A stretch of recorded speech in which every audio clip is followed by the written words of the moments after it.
people are so much easier to talk to than we give them credit for. That's all most people want, is to be treated with dignity, you know.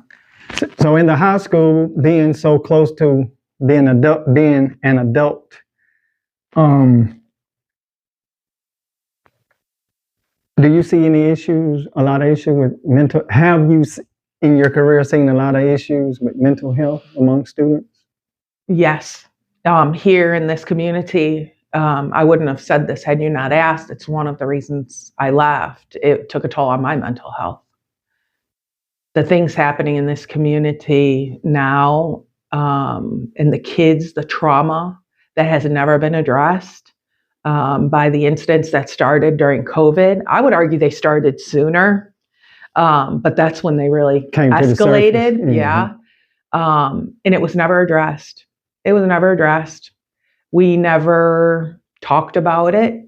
It was, you know, the best thing to do is to come to school and have a normal day, even though it wasn't normal anymore.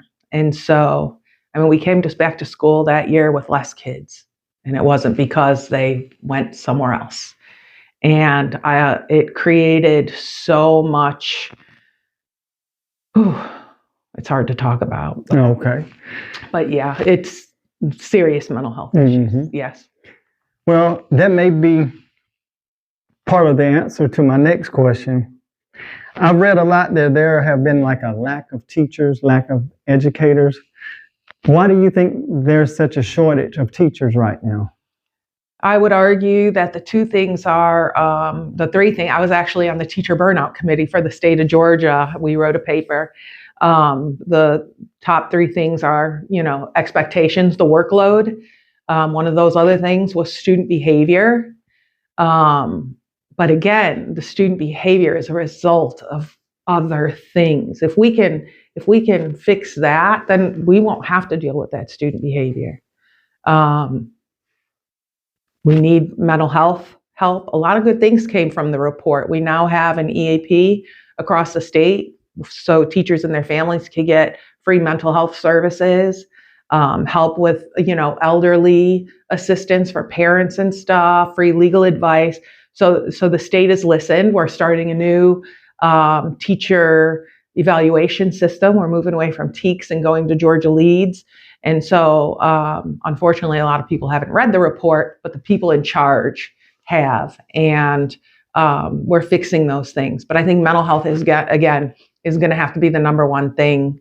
We're going to have to change the way we discipline, plain and simple.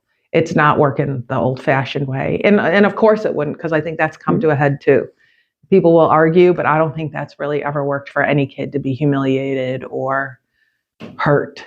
And so the military has recruiters. So are you a teacher recruiter? Oh, absolutely. I'm a teacher recruiter. My daughter almost gave up her senior year of college because of EdTPA. And I heard from the top, a little secret, a little birdie told me, we're getting rid of it. It was during COVID. They said, we're getting rid of it. She's not going to have to do it. And I said, Megan, just stick it out. What does your daughter teach at? She's in Hall County. She teaches at Flowery Branch Elementary School. Okay. She's a third grade teacher. Okay. And she is phenomenal.